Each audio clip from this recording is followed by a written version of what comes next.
നമസ്കാരം, കൊട്ടാരക്കര മീഡിയയിലേക്ക് സ്വാഗതം.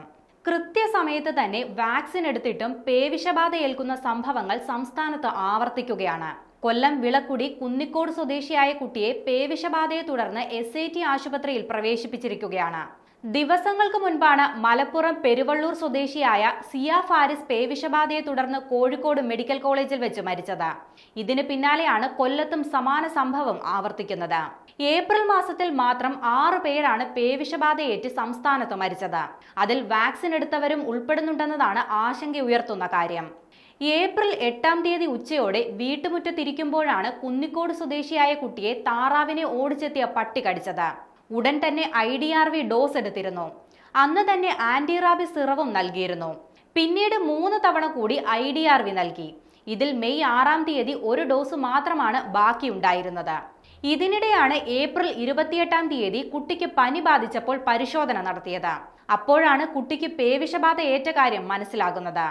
യഥാസമയം വാക്സിൻ എടുത്തതിനാൽ പേവിഷബാധ ഏൽക്കില്ലെന്ന വിശ്വാസത്തിലായിരുന്നു കുടുംബവും നാട്ടുകാരും. അതിനാൽ തന്നെ പിന്നീടാരും കുട്ടിയെ കടിച്ച നായയെക്കുറിച്ച് അന്വേഷിച്ചില്ല. നായയ്ക്ക് എന്ത് സംഭവിച്ചുവെന്നും ഇതുവരെ വ്യക്തമല്ല. പെൺകുട്ടിക്ക് പേവിഷബാധ ഏറ്റതോടെ പ്രദേശത്ത് മറ്റാർക്കെങ്കിലും നായയുടെ കടിയേറ്റോ എന്ന് അന്വേഷിക്കുകയാണ് ഇപ്പോൾ ആരോഗ്യ പ്രവർത്തകർ. സംസ്ഥാനത്ത് 2021-ൽ 11 പേരായിരുന്നു പേവിഷബാധയേറ്റു മരിച്ചത്. 2022-ൽ ഇത് 27 പേരായി. 2023-ൽ 25 പേരും 2024-ൽ 26 പേരുമാണ് പേവിഷബാധയേറ്റ് സംസ്ഥാനത്ത് മരിച്ചത്. ഈ വർഷം 5-ാം മാസത്തിലേക്ക് കടന്നിരിക്കെ 14 പേരാണ് ഇതുവരെ മരിച്ചത്. മരിച്ചവരിൽ ഭൂരിഭാഗവും കുട്ടികളാണ്. 5 വർഷത്തിനിടെ പേവിഷബാധയേറ്റ് സംസ്ഥാനത്ത് മരിച്ചത് 102 പേരാണ്. ഇതിൽ വാക്സിൻ എടുത്തിട്ടും ജീവൻ നഷ്ടപ്പെട്ടത് 20 പേർക്കാണ്. മറ്റുള്ളവർ വാക്സിൻ എടുത്തിരുന്നില്ല.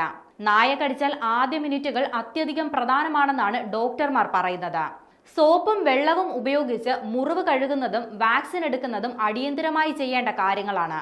എന്നാൽ മുഖത്തും തലയിലുമൊക്കെ കടിയേൽക്കുമ്പോൾ പേവിഷബാധ ഏൽക്കാനുള്ള സാധ്യത വളരെയധികം കൂടുതലാണെന്നാണ് ആരോഗ്യ വിദഗ്ധർ പറയുന്നത്.